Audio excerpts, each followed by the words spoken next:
Welcome to another episode of Dashing Down Sporting Adventures for KISS Professional Solutions. We're talking tennis today, and KISS Professional Solutions is owned by John McEncroe, not McEnroe, the great tennis player, but McEncroe with a C.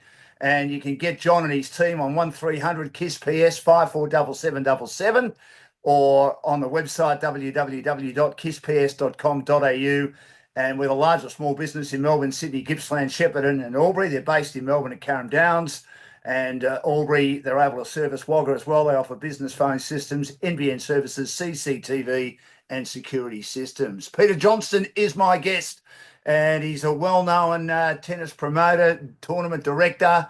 He's played himself as well, and he's also an outstanding commentator, part of the ABC commentary team at the Australian Open Tennis, which of course finished yesterday when we're recording this particular podcast. Peter, welcome to the program. What an outstanding tournament it was. You were, of course, a former deputy director of it. Hasn't it grown a lot over the last 20 years or so? Welcome. Hey, Dan, and great to talk to you again. And you're just coming off the back of an amazing, 3 weeks they have now, but the whole summer of January has just been massive and lots of stories to unpack. But I think the end result was another outstanding event. When you get 1.2 million people through the gate, it's got to be going okay. Lots of storylines, a bunch of controversies, some good things, and a couple of great winners too, I thought, really, with Sinner and obviously Maddison Keys as being a great story as well. So yeah, it's that's the Australian tennis summer just completed. Do you like the fact that they've pushed the Australian Open forward a day, or do you think it needs to be like all the others and start on the Monday and finish on the Sunday? Obviously, in Australia, it'll always be okay with the roof on for the main courts, but is 15 days a bit too long now?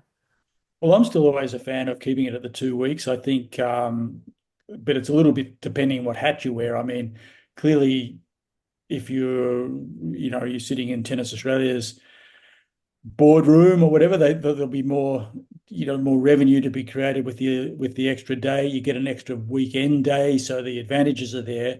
Definitely from the revenue side, I think it's more for me that the tour.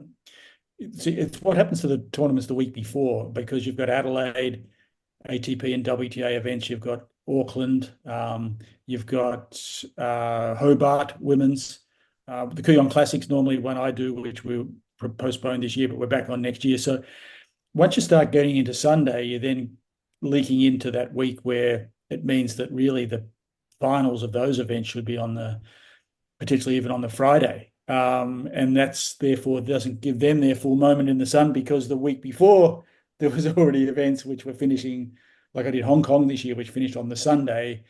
So if you the week before, so you're playing Hong Kong potentially with a Sunday finish, then getting down, let's say you played Auckland, which 9 players from Hong Kong tournament did play. Yeah. They're going there Saturday final in Auckland, and then coming back potentially for a Sunday start in Melbourne. So I don't like it for that reason, but at the same time, I think it looks like doesn't matter what I think, it's here to stay. Those tournaments are important, though, allowing players to get some match practice. I mean, those that play in that tournament in Perth and Sydney, obviously almost like a Davis Cup or Fed Cup type format, they get at least 2 or 3 singles matches. And then, of course, if you play tournament play and you go through deep, you've had plenty of matches under your belt. So we need to have them, don't you? Yeah, and look, they're part of the tour, and there's ranking points at stake and money. And look, but it tends to be for the Australian Open. The lead up to that tends to be players are just choosing what degree of matches they play. Like some will enter 1 tournament, not 2, as you said, Dan, with the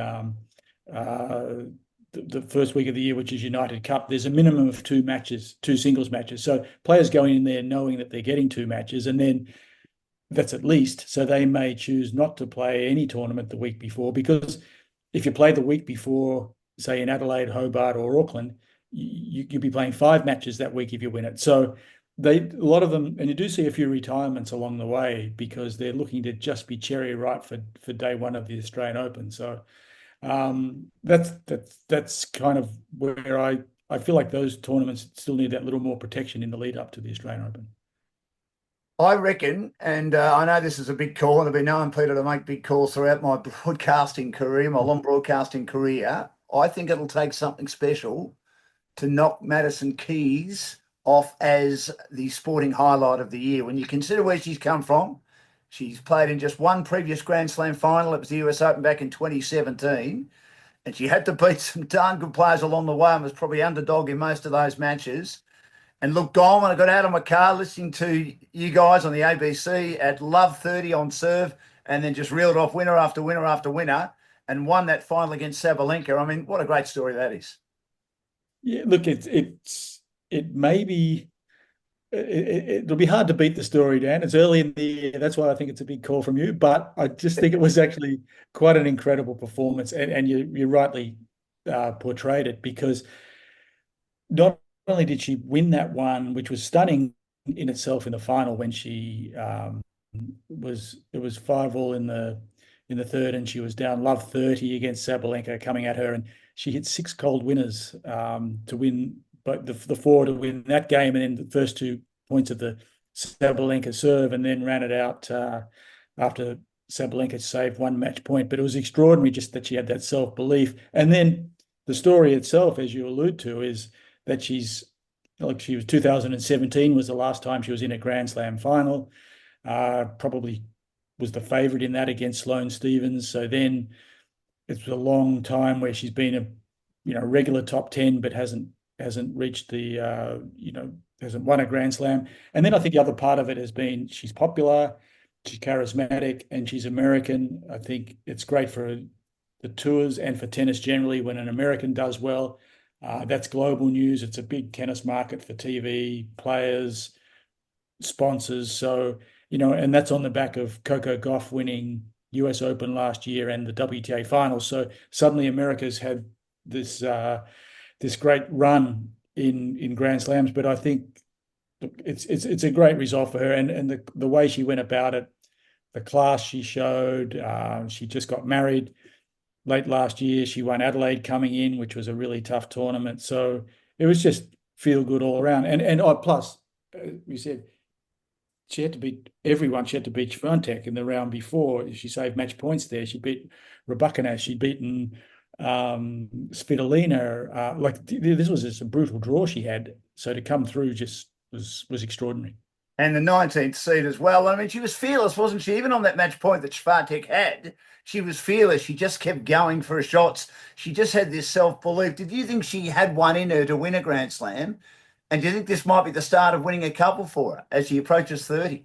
Well, the self-belief was so crucial, Dan, wasn't it? And I think it's been building because, look, I think with the marriage, she's sort of and Bjorn Frangelico is her coach, as well as her husband. So, there's that real trust between the two. She's done, it's like almost like a recommitment, and there's that gives her some added belief. Then she wins Adelaide. That gives her more self-belief. She's been in a Grand Slam final before. She get a lot more confidence each round she went, beating great players, and beating Swiatek was huge. So it was, I guess, all of that built the self-belief, but it's still hard to pull the trigger at love 30 at 5-all in the third in the final and just come up with cold winners and have that level of belief and run the match out. So, it's been a long time in the making for her, and I think it's the crowning moment of her career, but it's not to say she can't win more from here on in. Sabalenka was a bit nervous early. She started with a double fault. Her second set was pretty good. I always thought she had the easier service games in that third set, and I always thought she was likely to win. Where did she go wrong, or did Keys just play at her absolute best?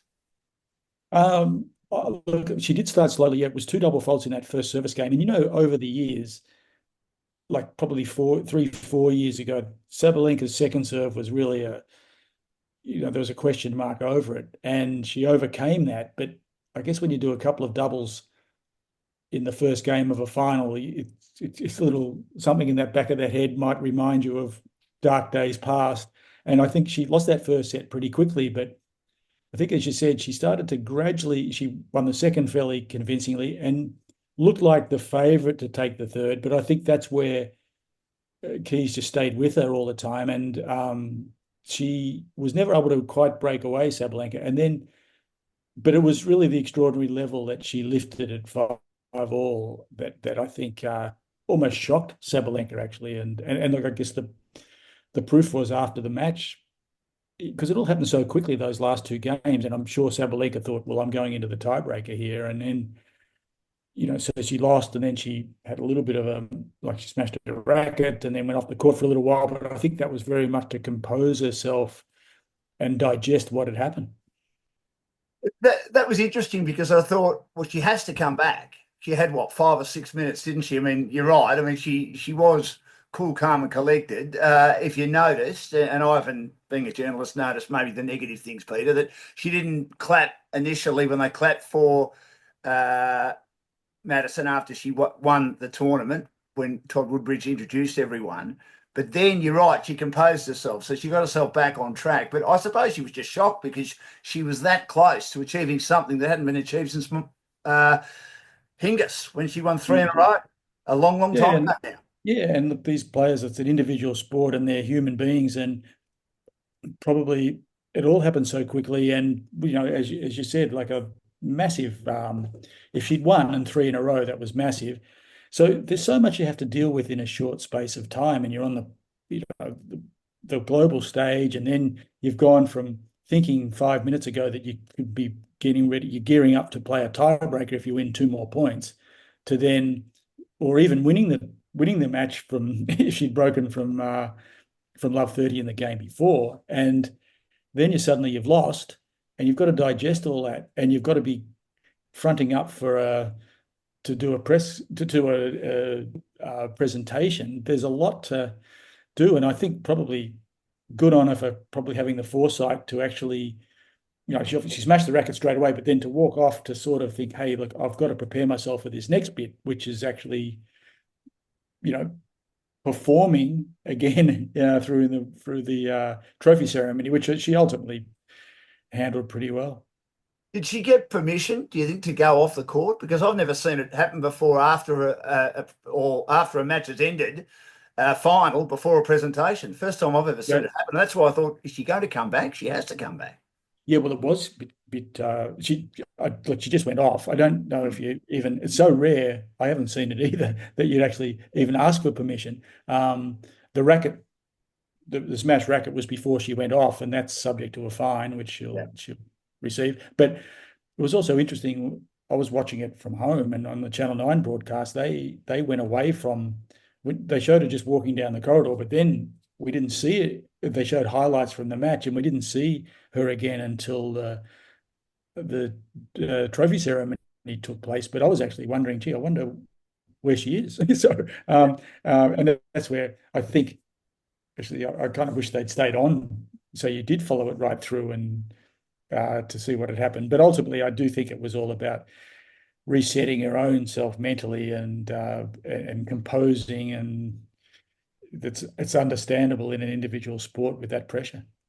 Respected tennis commentator and tournament director Peter Johnston has joined me to unpack the Australian Open. Great win by Maddison Keys in the women's singles, and Jannick Sinna winning again in the men's singles for Kiss Professional Solutions on Dashing Dan's Sporting Adventures. You can get them on 1300 Kiss PS 547777. They're based in Carrum Downs, and they provide copiers and printers right around Victoria, Sydney, and also into Albury and Wagga. Peter, Darren Carl, he's a bit of a superstar, isn't he? He's got a great record as a coach. He has guided Jannick Sinna to the Australian Open final and subsequently a win, and a very comfortable win. I know he's going to give it up at the end of the year as his coach. It would be nice if he could have the man who wins the calendar Grand Slam. Is Jannick Sinna capable of doing that? Well, I think, firstly on Darren, Dan, I think he absolutely deserves all the plaudits that he gets. I think he's had an outstanding coaching career, almost unsurpassed when you think the number of number ones and the slams that he's coached, with Agassi, Simona Halep.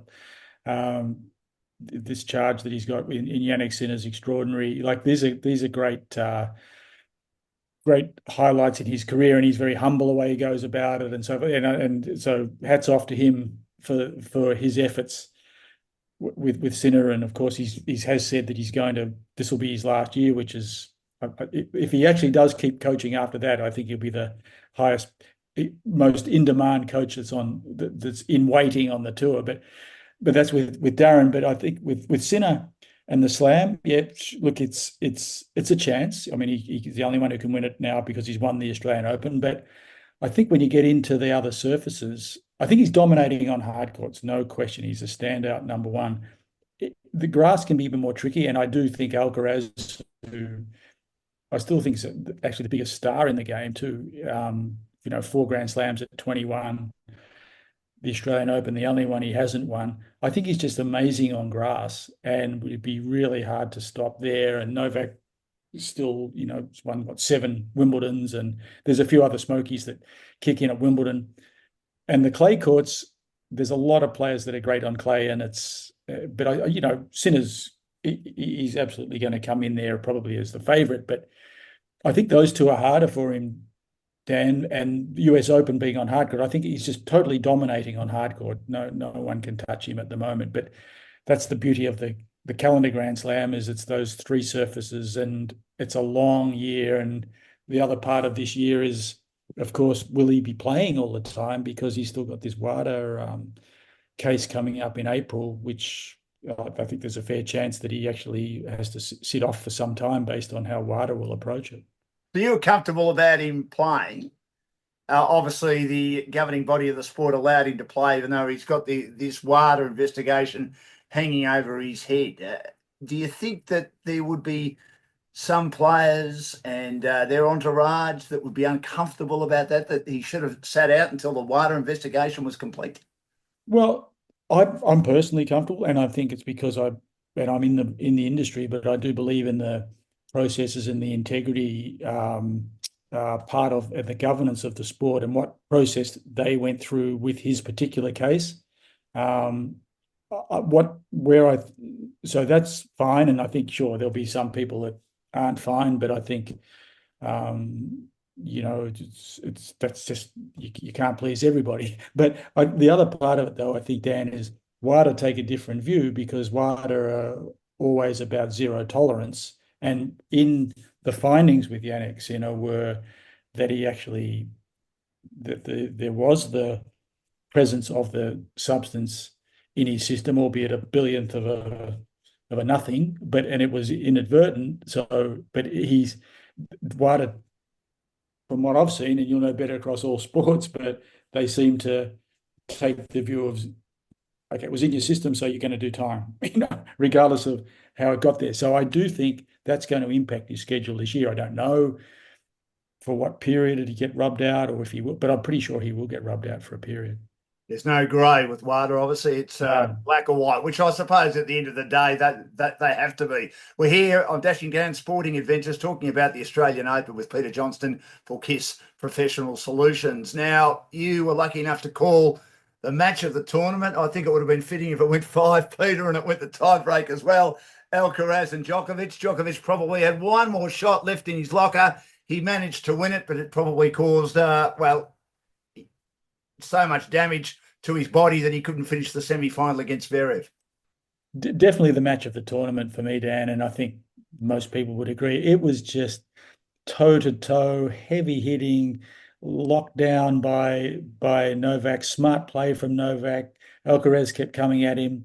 The injury after the first set when Novak went off, and then the grit I think he showed to actually run it out in 4, as you say, with Alcaraz in full flight. But it was obviously it did take its toll, and I think there was sort of when Novak ends up defaulting to Zverev after a set, it was just clearly, which, look, obviously he knows his body better than anyone, and he wanted number 25 in 25, and he had Andy Murray with him, and he had all systems going. I think he knew what the state of his body was, and that caused the default. But it was a sad moment, because we're not. I think that quarterfinal we saw, one was amazing that Alcaraz and Novak are playing in each other in the quarters, but that's the nature now, because Novak's not playing that many weeks to preserve his ranking, so it slips a little bit when seeds are done, and so he's going to come up with against the top guys early than normal. But I think Novak, like he just, he's not going to be around that many more years, and so to see him retire somewhat abruptly against Zverev was just sad. It was unfortunate, and didn't like the way the crowd reacted to that either. So yeah. After the high of the Novak Alcaraz match, that was a sad next stage. I wondered whether people were starting to jump on him after Tony Jones's poor attempt at humour for the host broadcast at Channel 9, where they were starting to have some sympathy for Novak.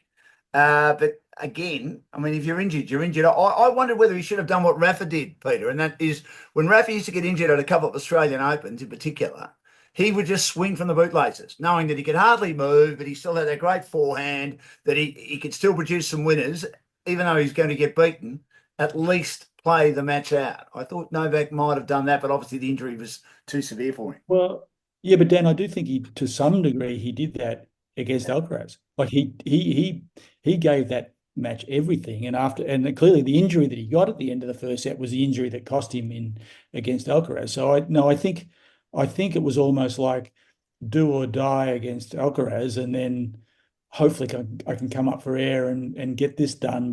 But the body wasn't going to hold up. I think he gave it every shot. I firmly believe that. I just think he's been such a warrior. He's won 2 Australian Opens, one with a massive tear of his hammy and another one with a tear of an abdomen, and Lord knows how he pulls things out. He played Wimbledon semis after getting to the no, it was Wimbledon final, wasn't it? Yes. After doing the meniscus at the French. Like I'm still carrying meniscus after about 10 months here without much improvement. So. Well, I mean, you were practicing, weren't you, yesterday to help Paul McNamee and Xin Wei in the women's doubles. They didn't win, but I'm not going to blame you, Peter. But did you get through that all right? Macca did today. No, that was purely because they were playing like Taylor Townsend. They were playing who's a lefty, and Yes. when you're a lefty, there's usually more work for you as a hitting partner because there's usually a shortage of them around. So, but at my age, I think probably didn't do an adequate job, and I'm not sure I'll be called up again. Fair enough. But of course, he's a great mate of yours, Paul McNamee. You did work as his deputy tournament director of the Australian Open. And Peter Johnston is with us to talk about the Australian Open for KISS Professional Solutions. Whatever your office technology needs may be, they're here to provide sound advice, competitive pricing, and unparalleled customer support around Victoria and also New South Wales with John McEncroe and his team. You can get them on 1300 KISS PS 547777 or www.kissps.com.au. Just on Carlos Alcaraz, I heard an interesting comment by your colleague for the ABC during the Australian Open, John Alexander. Of course, it's old school, great player, JA in his own right. But Carlos, in that quarterfinal against Novak Djokovic, was looking at his coach's box all the time. And this year, of course, they were allowed down in the pods, a little bit different than previous years. Do you think he does a bit too much of that and needs to rely on himself a bit more out on the court? Look, I think he's done it from day one, though, Dan, and 4 Grand Slams under his belt.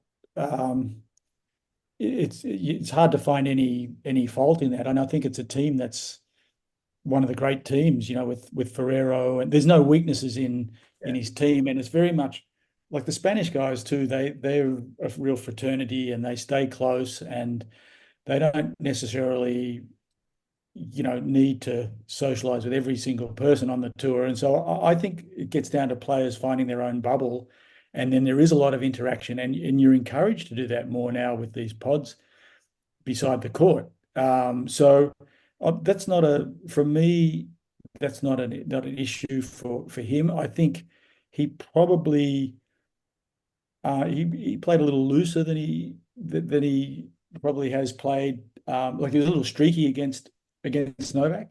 Yeah. If anything, like because Novak just bunkered in and just every point he played like his life depended on it. And Alcaraz sometimes blown him blown past him in the Wimbledon final last year. Blew past him really just by sheer dominance, but just let him in a little bit this time. And I think he'll take a bit from that match and just probably tighten up a little bit, like his game. But he's such a talent, and he's such a freewheeling guy and a free spirit when he plays. And you know, we're going to watch him for the next 12 years or so. It's just quite extraordinary what he's done already at 21, where he could have won. If he wins the Australian Open, he's won the career Grand Slam. So I think that his team will be around him for a while too, because it's just too much. It's too much, you know, all encompassing from an environment point of view. He may add one or two people additions like Rafa did over the years. You know, Moya came in and then someone else gets added to the stable. And even look what Novak's done over the years. And he did a wholesale change 18 months ago. Agent, player, coach, everyone out after he'd won 23 slams, you know. But they do that. But then sometimes, you know, like see, he just added Andy Murray for this one just to try and find an edge. So I think you might see a bit of that, but I think Alcaraz's team's very stable. Very poker-faced Andy Murray. There wasn't even a fist pump. He just sort of sat there, didn't he? I mean, I'm sure behind closed doors he's got a bit to offer, but very interesting, wasn't it? Just watching him. Hardly said a thing. Yeah, it was hardly moved at all. Well, maybe he was feeling guilty from all the time he abused his box when he was playing. Like I saw so many times when he was playing where he was working blue with them, you know, and they'd be going, "Come on, Andy, come on, Andy." Yeah. Like he was such a grumpy guy to his box. But it was interesting to watch the. I mean, Andy's just amazing. I love how he goes about it, and he's such a character. But it was interesting. The dynamic was more. I felt like. He certainly played a back role, didn't he? He didn't impose himself as Mr. Hero coach. He even sat in the second row. But I think there was just that sort of almost the little 1% nuggets that they'd say to each other and the comfort on the practice court, etc. Because I certainly feel like the combination was there, but it was just probably the body that didn't hold up for Novak. Talking of Great Britain tennis players, Emma Raducanu, was it the worst? I know she's won a Grand Slam. Was it the worst thing that happened to her? And do you think that her agent got her too involved in things off the court? She hasn't really recovered from that 18 months down the track, has she? Well, it's been extraordinary because she's still like box office wise. I mean, I was two tournaments that I did last year. We'd signed her, and in both cases had pulled out with injury prior, so didn't get a start. But I was always after having her because she's just one of the, you know, the real one. First of all, if you're British, you tend to have a big focus on you because it's such a strong tennis industry over there, as you know, Dan, like with more journalists, more commentary, more focus. So she's always and she had an incredible, like she's probably number 5, I think, in the global marketing of female athletes across all sports still in earnings. I think. And when you watch her play in full flight, she's absolutely brilliant. So there's always that expectation that even when she starts, because she won her first couple of rounds here, and then you're thinking, boy, she could just really go on with it, but then lost really easily. But you know, you've still got that memory in where she didn't lose a set to win the US Open, and I think the way you net out on it is, yeah, look, she's done a heck of a lot of successful marketing, made a lot of money from it. But she does want to be a tennis player still, and you have to look at her age and a lot of injuries actually. So it's again, it's so much about the body, but because I think mentally and physically when she's healthy, she's got so much game that she could still, you know, be around for another 10 years or so. But yeah, it was certainly it's intriguing, isn't it, to watch what she did with such dominance to then really, you know, had not much sense. Alex de Minaur made the quarterfinals, and we saw a lot of players getting through to that stage without as many upsets that I can remember at the Australian Open. You spoke before about Maddison Keys having to play all those very good players that are seated above her because they were getting through. And we obviously saw Alcaraz and Djokovic. It was number 3 in the world against number 7 playing in a quarter final. And we saw the same with De Minaur getting Sinner because their side of the draw, there were no upsets. Is he at his level? Quarterfinals at the Australian Open, at Grand Slam tournaments. And as Roger Rashid again said, Sinner a very, very good player and De Minaur a good player. They play a similar game, but Sinner just plays it better at the moment anyway. It's an interesting one because I think like quarterfinals was his best Australian Open result. He cemented himself in top 10 now. He's the one guy in the draw I think no player wants to play because you're in for just such a battle.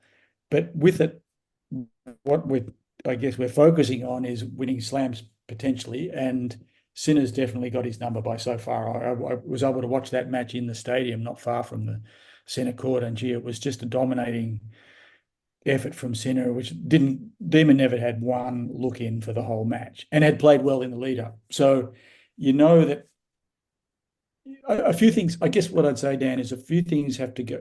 He rarely loses to anyone ranked below him, Yeah. the Demon. He's there every week. He's always going to go well ranking wise because he's so hungry every week, and he's won tournaments at 500 level, and but a couple of things have to go right for him at the top. I think like let's say if Sinner had been injured or like more, or he looked like he was having some people were talking about him being sick, and so if he'd not fronted for that match, suddenly you've got Demon playing sorry, yeah, who was I'm just losing track of was Sinner playing he would have played Zverev. Yeah. No, Shelton. Shelton. Yeah, so if you put Demon Shelton in the semi, you're going to give Demon the edge on that one.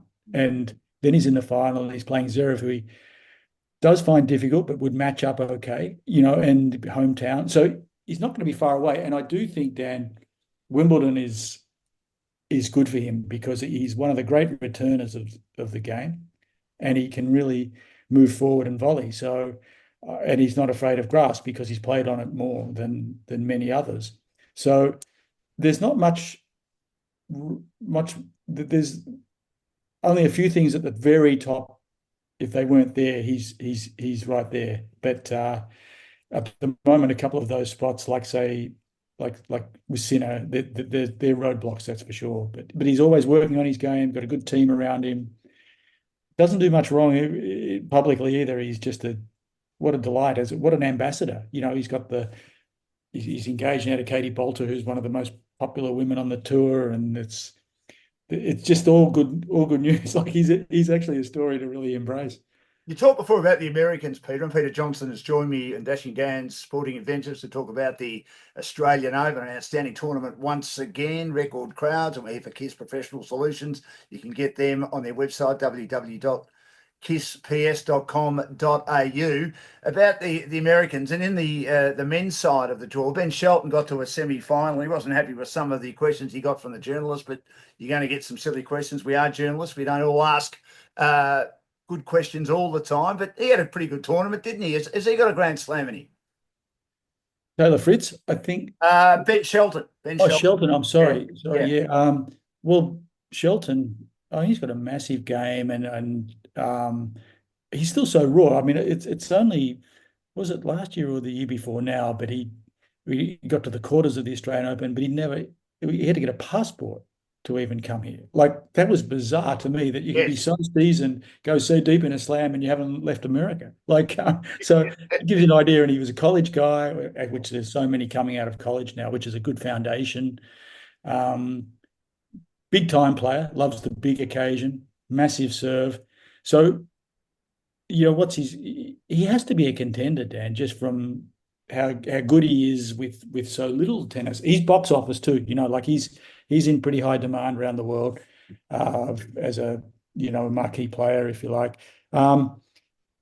Look, he just has to be thereabouts. I think it's just if guys can get to him, if they can manage his serve, I think then you're really on a even footing with him. Can he stay with guys he's got to really serve lights out every match, I think. But he's not far away, and here's a second Grand Slam semi-final because he had that one against Novak 2 years ago. So yeah, he's definitely one of those ones. And Americans would love to see him thrive. I mean, as I said, like about Maddison, like if Americans are doing well, and Taylor Fritz is the poster boy at the moment, who's ranked 4, which was just was surprised a bit too that he actually lost so early because he'd been in the final of US Open, but boy, they'd embrace, Fritz or Shelton, they'd just be hanging out for him to win, especially the US Open. Yeah, that's a big one. You'd expect Shelton to go well on grass with that big serve too, wouldn't you?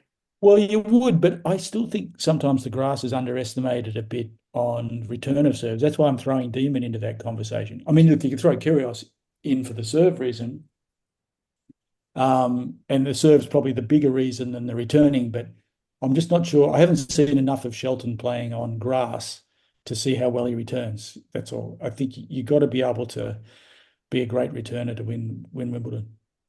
Talking of Kyrgios, he came back. He hadn't played for 2 years. I think we expected the result. He got the court he wanted, which is the John Cain Arena. He thrives out there. He's a long way from it at the moment.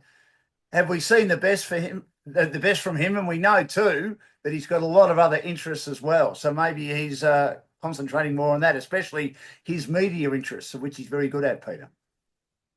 Yeah, Danny. Yeah, I think since he got that injury post Wimbledon when he got to the final, he's really worked hard at trying to round out a career and he's managed by a guy named Stuart Dugard, who's also manages Naomi Osaka, and he's a very kind of creative. It's a creative sort of agency where they're really looking at, what's the best outlets and the best way to tell their story while retaining their real authenticity. And I think with Naomi, you see a lot with she does her own clothing line, the different appearances she does. She's had the child and had the time off, but they build this other part of their career, and that's been happening a lot with Nick. He's doing this TV show, which I often see on a plane, like the latest episode where he does one-on-one interviews. Expert commentary at Wimbledon was interesting. He did BBC last year and it was really well received. A lot of insights because he's still playing these guys and has played them. So there's that element. So I think in terms of then him coming back as a player, I always thought that this year, 25, he would really make a tilt at Wimbledon. I know he's entered grass court tournaments prior, serve like that, and when he's playing great, I think he's just he's always going to be in the conversation. But I think when we saw him play the singles here and the 2 injuries he was carrying with the wrist and the abdomen, it makes it hard to think. I don't think he's ever going to play week in, week out anymore. I thought the tilt at Wimbledon might be the project versus the new career. I think we'd probably see him play a lot of exos, which there are. He's always first picked in an exhibition. Doubles, he's talked about that. I think that's more where we're going to see him. Will we think back what might have been a precocious talent, how good he could have been, how many Grand Slams he might have won, that he's a bit of a wasted talent? Well, I think in terms of his genius and his court craft and the serve is just to die for. And I always thought when he was playing well, just how as big a weapon his forehand was, his backhand was just like a magic wand, the way he could move it around in the court and get the guy out of position and then thump the forehand. And yeah, absolute genius, but it does take a lot. And certainly, and I think he thinks it too, like he should win Wimbledon, and I don't think he thinks that he can as much as what he did at the time. And Novak played a great match to beat him that time. But yeah, I guess as like in golfing parlance, he might end up saying, look, I left a few out there. Absolutely. Peter Johnston has joined us for KISS Professional Solutions as we unpack the Australian Open, Dashing Dan's sporting adventures. You can get it on all your various social media platforms, including Spotify. Peter, before I let you go, and we mentioned earlier that you were the Deputy Tournament Director to your great mate Paul McNamee. How proud are you of this tournament now, and do you think it's nearly the #1 Grand Slam tournament for the players? Is it the one they want to win more, or is it the one they want to attend more, or both?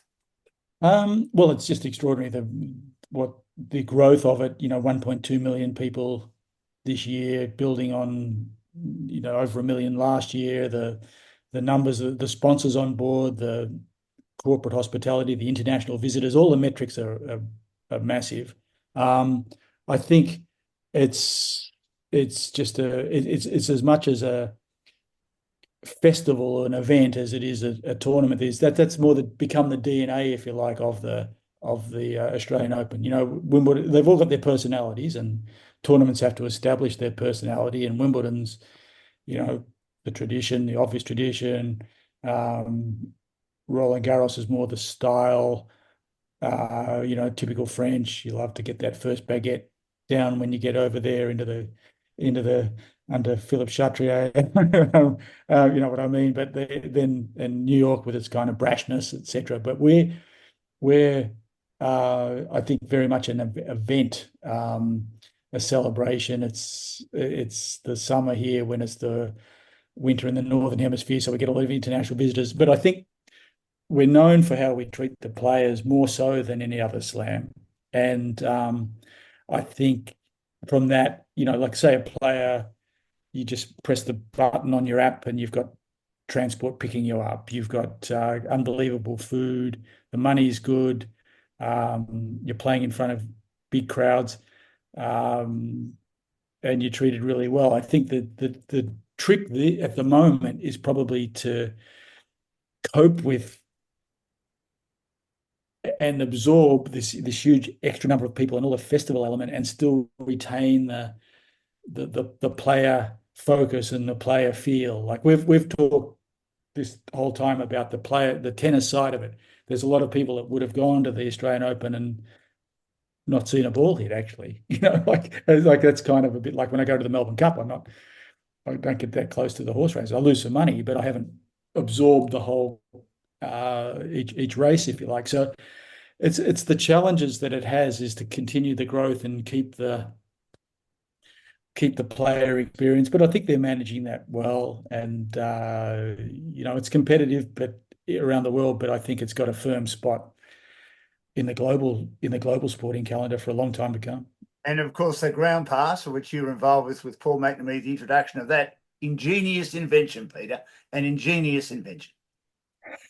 Well, it's true though, Dan. I mean, the ground pass in itself isn't a massive innovation, but it's what it offers, I guess, ultimately. And that's where, look, when you get to a slam in the second week, you could be Tuesday and watching juniors and doubles and a few legends outside.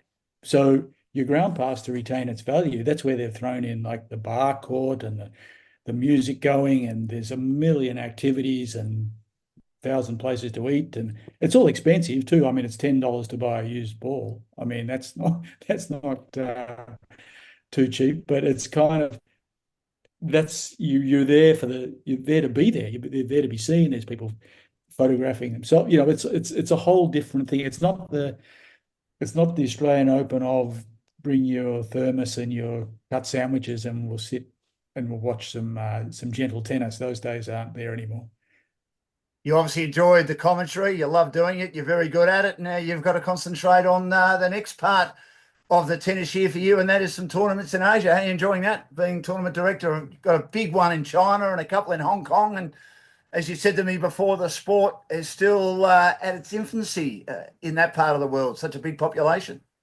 Yeah, look, Dan, I think Asia. I do enjoy working up there. I've been working up there now for 12, 13 years actually. And the tournaments, just the growth of tournaments, the growth of interest is extraordinary. I think the tournaments in China, ATP and WTA events, they're some of the best, like presented hospitality wise. There's a lot of money in it. The eyeballs are incredible. Like you can watch the tour year round on Youku, which is free in China, and you can watch every court of every tournament virtually on your phone. And there's always the Chinese are always doing sending the comments through as well, and they're following closely. And also the emergence of particularly with the guys now, there's a few good, like Zhang Zhizhen is ranked about 40, Jerry Shang's about 50, won his first ATP event. These guys are attracting millions of new followers in the sport. Like if you, like Europe and the US, the more mature markets, even here, like it's hard to get a new 100,000 fans or a new 500,000 fans, but you can literally get like millions of new fans by the way these guys go. And the women are doing great, like Zheng Xinwen, ranked 8 in the world, didn't have a great Australian Open, lost early, but was final last year. She's just a megastar. The tournaments, the cities are almost competitive with each other to host the best tournaments. The facilities are extraordinary. So it's an exciting part of the world to be in with tennis, and there's just so much upside, like I say. So you've got a few events full year this year. Hong Kong is really up and about with like we've got 3 events and we're going to have a 4th soon. But Hong Kong really out there now as a global sporting destination and revisiting the city. Hangzhou, the ATP event I do is 13 million people. It's just an unbelievable size, So it's all good. 13 million people. Hangzhou, yeah, 13 million, and I honestly, it's just south of Shanghai, which has got, I think, 24 million. I mean, they're staggering numbers, and that's what I say that it's still early days, as you said, Dan, and the improvements, the growth you can make is, and look, you see the sponsors at the Australian Open. There's 1573. There's they run the Asian. Which is 58% proof. You don't want to be drinking that 1573 in great doses, put it that way. And but you got the Australian Open wildcard playoff in Chengdu and you see all the Australian Open sponsors that they're looking to show they've got a footprint in Australia, showing that to the Chinese audience. It's just big time, and only going to get bigger. Peter, great to catch up. Really appreciate your time. One of the greats, Peter Johnston, joining me on Dashing Dan's Sporting Adventures. And you can get this on all your social media platform sites and, of course, on Spotify as well. And we're here for KISS Professional Solutions, John McEncrow and his team, with a larger small business in Melbourne, Sydney, Gippsland, Shepparton and Albury that also cater for businesses and offices in Wagga. They offer business phone systems, NBN services, CCTV and security systems, and they're the largest independent provider of copiers and printers in Victoria. They're based in Carrum Downs in Melbourne, and they take pride in going the extra mile for our customers, aiming to retain them for life. Great to catch up, great man, and we'll speak again soon. Good on you. And great to see you, Dan. Thanks, Cheers. Peter. All the best. Dan. See you, mate.